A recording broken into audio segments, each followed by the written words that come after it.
Halo Sobat Saferian, perkenalkan nama saya Yohana Windra Mulyati Dopat. Teman-teman bisa menyapa saya Windy. Nah, pada kesempatan kali ini saya akan menjelaskan materi sosiologi tentang kearifan lokal. Kearifan lokal adalah nilai, norma, pengetahuan, dan kebiasaan yang berkembang dalam masyarakat tertentu dan diwariskan secara turun-temurun. Kearifan ini menjadi pedoman hidup masyarakat dalam berinteraksi dengan sesama manusia maupun dengan alam. Secara sederhana, kearifan lokal itu sama dengan kebijaksanaan yang lahir dari budaya daerah sendiri. Yang kedua itu ciri-ciri kearifan lokal. Nah, kearifan lokal itu berasal dari tradisi masyarakat setempat yang mengandung nilai moral dan etika. Lalu, kearifan lokal itu diterapkan dalam kehidupan sehari-hari dan bersifat turun-temurun. Lalu yang ketiga itu menjaga keseimbangan alam dan sosial. Yang ketiga itu fungsi kearifan lokal. Yang pertama itu menjaga kelestarian lingkungan, yang kedua itu mempererat hubungan sosial, lalu yang ketiga itu membentuk karakter masyarakat, yang keempat itu menjadi identitas budaya daerah, dan yang kelima adalah sebagai pedoman penyelesaian masalah sosial. Yang keempat adalah contoh kearifan lokal yang ada di Indonesia. Yang pertama itu berasal dari Pulau Bali, yaitu Trihita Karana. Nah, Trihita Karana itu filosofi hidup masyarakat Bali yang menekankan 3 hubungan harmonis, yaitu manusia dengan Tuhan, manusia dengan sesama, manusia dengan alam. Lalu yang kedua itu berasal dari Bali juga, yaitu subak. Nah, subak itu adalah sistem irigasi tradisional yang mengatur pembagian air secara adil untuk sawah. Lalu yang ketiga itu adalah sasi yang berasal dari Maluku. Sasi merupakan aturan adat yang melarang pengambilan hasil alam dalam waktu tertentu agar tetap lestari. Lalu yang keempat itu adalah gotong royong. Nah, kita tahu teman-teman bahwa gotong royong itu menyebar luas di wilayah Indonesia. Nah, apa itu gotong royong? Gotong royong adalah tradisi bekerja sama untuk kepentingan bersama.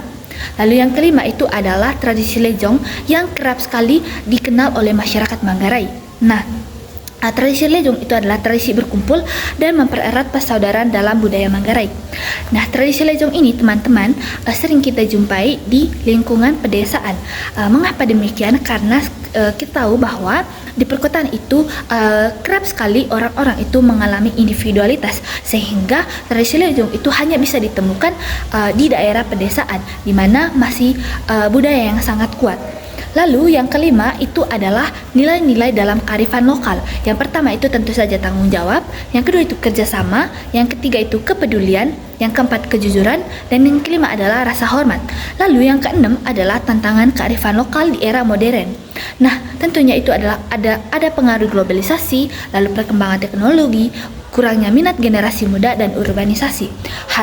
Hal ini membuat kita sebagai masyarakat di era modern itu kurang mengenal atau merasakan kearifan lokal. Contohnya itu adalah seperti yang saya jelaskan itu tadi, lejong yang ada di Manggarai. Saya pribadi yang berasal dari daerah pedesaan itu merasakan bagaimana kurangnya lejong di antara masyarakat perkotaan. Ya, maka dari itu pengaruh globalisasi dan perkembangan teknologi itu sangat berdampak besar pada kearifan lokal. Lalu yang ketujuh adalah upaya melestarikan kearifan lokal. Yang pertama itu mengajarkan di sekolah, yang kedua itu mengadakan festival budaya, lalu yang ketiga itu dokumentasi tradisi, yang keempat itu menggunakan media sosial untuk promosi budaya, yang kelima itu menerapkan nilai-nilainya dalam kehidupan sehari-hari. Mengajarkannya di sekolah itu bentuknya seperti apa? Menurut pengalaman pribadi saya, ketika saya masih duduk di bangku SD, mungkin teman-teman juga merasakan atau mendapatkan pembelajaran yang waktu itu dinamakan dengan mulok. Nah, di mana itu mulok itu mengajarkan bagaimana budaya Manggarai itu terbentuk, bagaimana sejak tradisi-tradisi Manggarai, lalu goet-goet diajarkan. Nah, dari situ kita bisa secara tidak langsung itu mengenal tradisi Manggarai. Nah, itu salah satu cara untuk melestarikan kearifan lokal ini. Lalu yang kedua itu mengadakan festival budaya. Mungkin teman-teman itu pernah mengikuti festival yang diadakan di gereja katedral beberapa tahun terakhir ini, yaitu di mana itu festival ini menghadirkan berbagai budaya dari berbagai etnis, khususnya itu Manggarai. Nah, contohnya itu adalah menghadirkan tarian caci, lalu lalu mengenalkan makanan-makanan tradisional seperti kolo, lalu seperti kolo.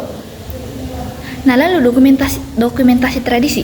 Kita itu sebagai masyarakat yang hidup di era modern, tentunya kita tidak pernah lepas dari yang namanya aplikasi atau gadget. Kita tidak pernah lepas dari yang namanya gadget atau handphone. Nah, di situ peran kita sebagai generasi modern itu mendokumentasikan setiap tradisi yang diadakan atau yang terjadi di lingkungan sekitar kita. Lalu yang keempat itu menggunakan media sosial untuk promosi budaya. Seperti apa sih? Contohnya itu seperti dokumentasi tradisi tersebut. Bagaimana kita itu setelah mendokumentasikannya, kita bisa men-share atau mempostingnya menggunakan media sosial kita supaya tradisi atau adatnya kita itu bisa dikenal lebih luas. Salah satu contohnya itu lagu-lagu berasal dari NTT. Lagu-lagu NTT itu sekarang sudah banyak dikenal oleh masyarakat luas, tidak hanya di Indonesia tetapi dikenal sampai mancanegara. Nah, teman-teman, sekian saja materi dari saya. Sekiranya apa yang saya sampaikan dan saya informasikan bisa berguna bagi teman-teman semua. Terima kasih.